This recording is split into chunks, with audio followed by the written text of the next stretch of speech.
Halo teman-teman semuanya, sekarang tanggal 25 September jam 9:08 malam di New York. Kita bertemu kembali dalam Wealth Mastery dan seperti biasa ya, ini adalah sebuah sharing pengetahuan saja. Ini untuk menjawab pertanyaan dari beberapa teman yang mengatakan bahwa Pak, apakah sekarang adalah waktu yang paling tepat untuk berinvestasi di saham? Perhatikan ya, kata investasi. Berarti Anda taruh duit berharap in the long run, uang itu akan bertumbuh. Mari, saya akan jawab ini dengan data, berdasarkan data yang benar-benar real. Kalau ini adalah informasi terlalu cepat bagi teman-teman, ya silakan pause video ini. Mungkin Anda bisa tanya jawab atau di googling dulu, dicari-cari dulu. Ya, tapi bagi teman-teman yang sudah pernah ikut kelas finansial saya yakin baca seperti ini juga sudah paham. Oke, mari saya akan jelaskan. Fokus pada data yang di sini, teman-teman. Jadi kita sebagai seorang investor, kita harus bermain-main dengan namanya data. Oke.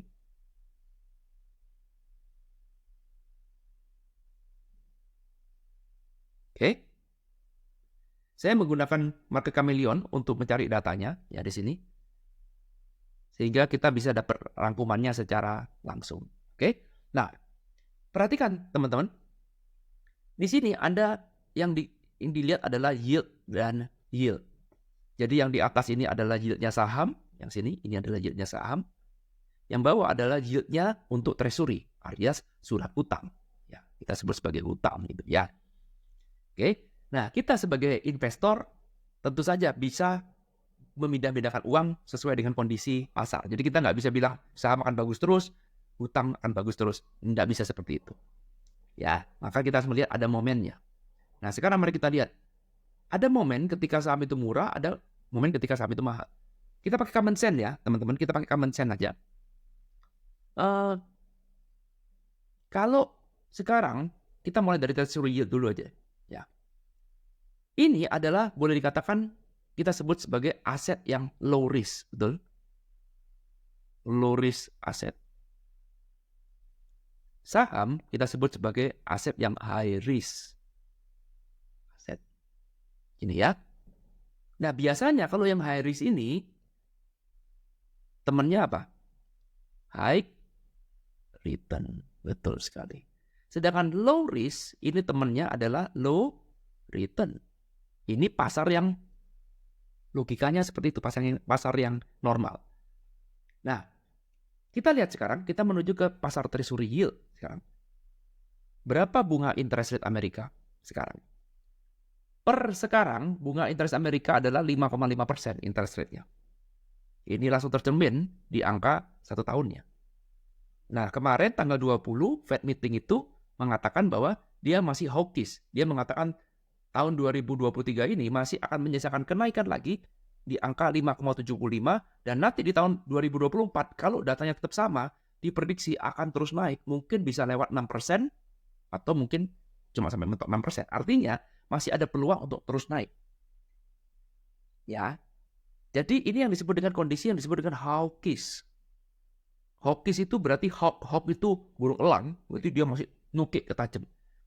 Kebalikannya hawkish adalah dovish. Kalau dovish, dove itu burung merpati, ya jadi dove berarti sudah mulai turun. Kalau hawkish, hawk itu berarti masih terus naik, nafsu terus menaikkan interest rate-nya.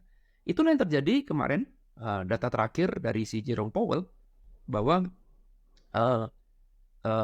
treasury yield ini bahwa interest rate akan terus naik. Akibatnya treasury yield naik terus. Ya, per hari ini treasury yield ini sudah menyentuh angka 16 tahun tertinggi.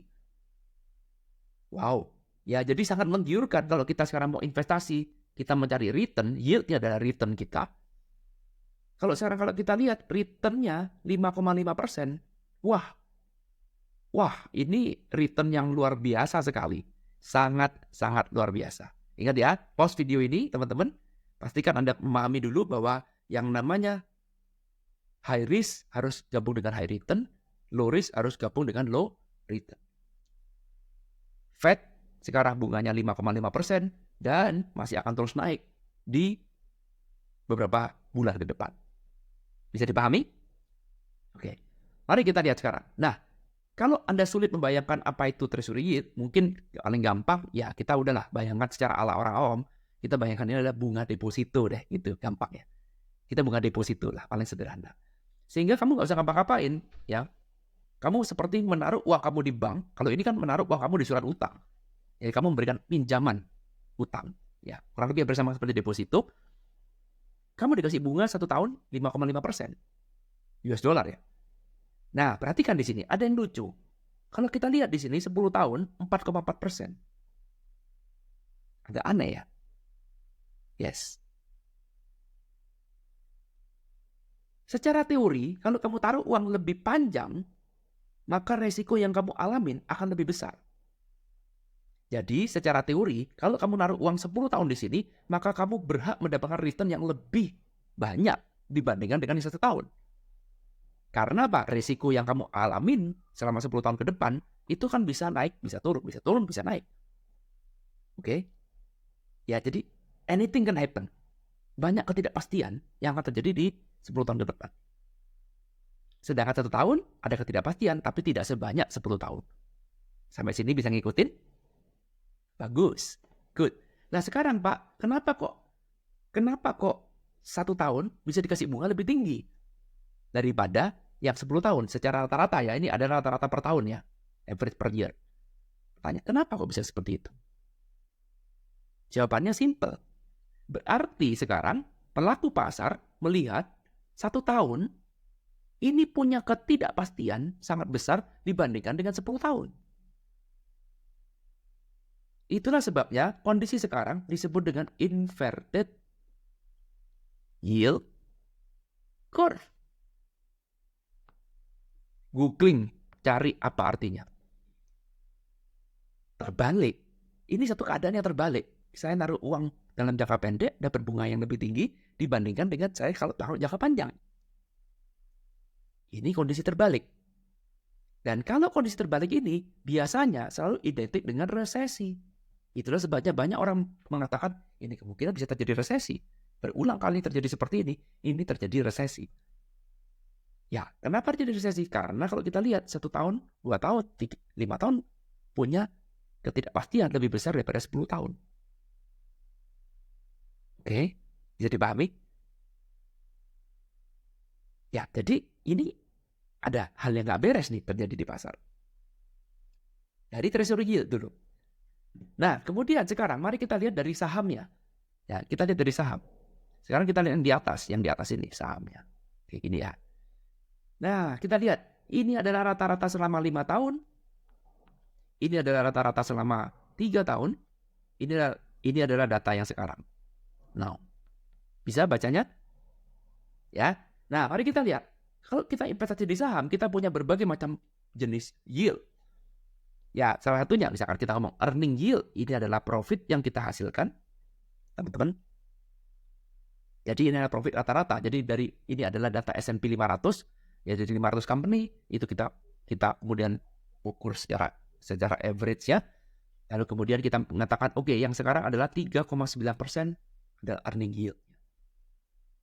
Berapa rata-ratanya setiap dalam 3 tahun terakhir? Rata-rata 3,8. Yes, ini di atas rata-rata selama 3 tahun terakhir. Bagus. Tapi kalau kita bandingkan selama 5 tahun terakhir, ini sama aja. Gak ada kemajuan. B aja. Hanya sesuai dengan rata-ratanya. Nah, inilah data, fakta yang ada terjadi, teman-teman. Bahwa sekarang pertumbuhan profitnya itu cuma 3,9% secara rata-rata. Company yang ada di S&P 500. Oke, di mana itu adalah benchmarknya kalau kamu mau investasi saham. Mari sekarang kita bandingkan dengan kalau misalkan kita menaruh uang kita 1 tahun di treasury yield. Pilih mana? Kamu pilih nomor 1 atau pilih nomor 2? Nomor 1 ada risiko, ada ketidakpastian. Sementara nomor 2 nggak ada, hampir dikatakan tidak ada ketidakpastian. Semuanya itu jadi indah. Pilih yang mana? Taruh uang di deposito, ya paling gampang kayak gitu dah. Dengan bunga 5,5%. Ini contoh yang tidak 100% benar ya. Cuma memberikan analogi aja. taruh uang di deposito saat low risk dapat bunga lebih tinggi dibandingkan dengan invest saham. Yang ngapain kita invest saham? Tuh, ngapain lu mau invest saham kalau yieldnya cuma segitu aja? Nah, apa yang terjadi kalau nanti misalkan Fed benar-benar menaikkan interest rate-nya lagi, misalkan jadi 5,75, lalu kemudian dia naikkan lagi jadi 6%, misalkan, semakin tinggi interest rate-nya naik, maka apa yang terjadi dengan perusahaan? Makin babak belur, betul. Nggak ada ceritanya rate naik, lalu kemudian earning jadi ikut naik. Yang ada makin susah. Bunga utang makin bertambah. Kalau bunga utang bertambah, nyari kredit juga makin susah. Rakyat nggak punya kredit, nggak ada uang beredar ditarik, siapa yang mau beli? Ekonomi akan menjadi semakin lambat. Kalau ekonomi sudah semakin lambat, earning juga akan makin sulit. Maka earning akan terus turun, sementara yield di sini akan terus naik. Jadi ini sudah menjadi pertanyaan. Apakah sekarang waktunya untuk investasi di saham? No. Iya dong. Kenapa saya mesti investasi di saham dengan return yang cuma segitu aja, sementara saya bisa taruh uang saya di dalam treasury yield dengan return yang lebih tinggi. Sekali lagi ya teman-teman, kita tidak menghitung capital gain ya. Kita tidak hitung capital gain supaya kita bisa punya pembanding yang apple to apple. Hampir apple to apple. Kalau kita ngomong capital gain ya, itu lain cerita. Oke? Nah, nanti kita akan ngomong capital gain. Sekarang kita lihat lagi, ada namanya operating yield di sini. Ya, operating yield. Operating yield berarti adalah sebuah income yang didapatkan dari hasil bekerja, dari kita berbisnis. Oke? Nah, kalau kita lihat sekarang, 5,2 rata-rata 5 tahun, sekarang 5,3. Bagus. Rata-rata 3 tahun 5%, ini 5,3. Oh, bagus. Bagus sekali. Lagi-lagi 5,3% yang sudah kita buat secantik seperti itu, dibandingkan dengan 5,5% masih di bawahnya. Jangan ngomong dividen yield ya. Wah, makin mengerikan lagi. Ya, jangan ngomong dividen deh. Ya, jangan. Nah, ini teorinya ya. Ini kan kalau kita bilang, maka sekarang investasi saham ini dengan kinerja seperti ini, investasi saham ini tidak lagi seksi, betul? Tidak lagi oke. Ya, ditambah lagi kalau sekarang kamu baru ngomong harga. Berapa harganya SPY sekarang? 432. Ini harga SPY per sekarang. Ini udah naik. Tahun ini aja kita ngomong udah naik 16%. Apakah ini adalah termasuk harga murah? No, ini harga mahal. Secara harga. Secara price. Kinerjanya apakah bagus? No, not at all. Kinerjanya tidak begitu mentereng. Lalu kenapa saya mesti investasi di saham? Sementara treasury yield ini jauh lebih menggiurkan. Oke, paham ya poinnya. Sehingga kalau sekarang misalkan disuruh memilih, saya punya uang, kita tidak cuma ngomong punya uang $10.000, $20.000. Kita harus berpikir besar. Seandainya saya punya uang 1 juta US dollar, alias ini Rp15M, kemana uang itu mau ditaruh? Apakah Anda beli saham yang diwakili oleh S&P ya, ETF-nya namanya SPY, atau Anda mau membeli sebuah treasury yield?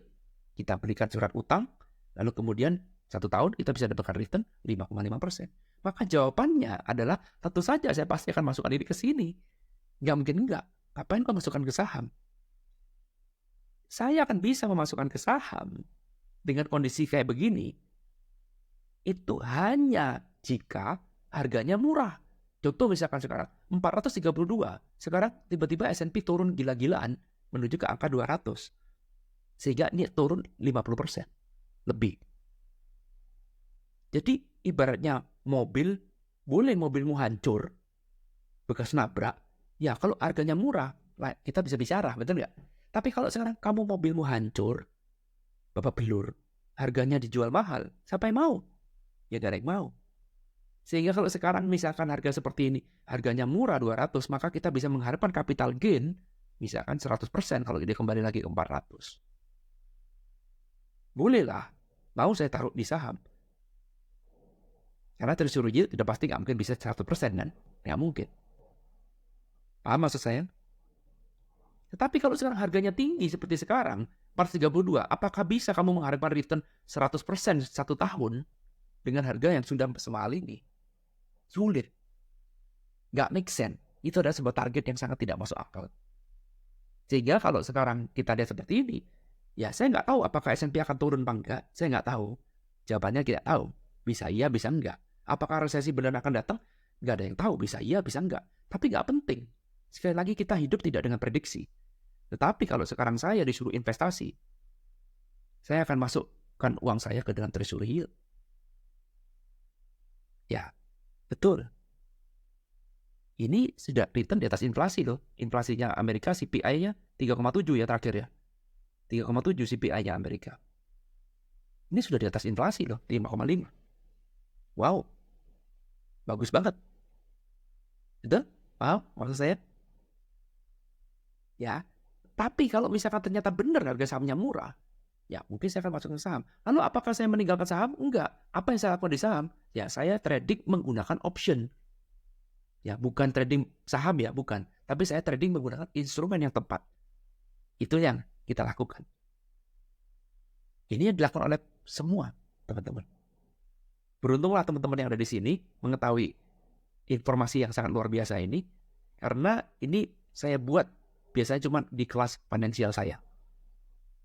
Ya, semoga bisa memberikan insight, memberikan gambaran. Jadi saya menjawab pertanyaan teman-teman menggunakan data yang ada sekarang, bukan menggunakan teori ABCDFG, sehingga terjawab ya. Kalau misalkan ditanya, apakah sekarang adalah waktu yang tepat untuk kita investasi saham? Jawabannya tidak. Ya, jadi kalau kita punya uang 1 juta US dollar, ya berpikir besar ya, maka lebih tepat sekarang uang Anda ditaruh di dalam treasury yield. Ya, ini Anda akan mendapatkan return yang cukup tinggi untuk 1 tahun ke depan. Tiarap dulu sambil Anda menunggu harga saham jadi murah. Ya, kalau saham nggak jadi murah bagaimana? Ya nggak apa-apa, biarin aja. Kita nggak tahu apakah saham akan jadi murah apa enggak, kita nggak tahu. Ya sekarang tetap main saham. Yes, sebagian uang Anda mainkan saham, tapi mainkanlah dengan cara banding. Lupa kan Pak Irwan menentang trading? Yes, saya menentang trading kalau instrumenmu salah. Tapi kalau kita menggunakan instrumen yang benar, kita menggunakan dasar pemikiran yang benar, maka trading bisa kita lakukan. Dan tetap bisa menghasilkan konsisten profit. Tanpa harus memprediksi. Gimana Pak caranya trading tanpa harus memprediksi bisa make money? Nah, itu baru nanti kita akan bahas di kelas. Oke?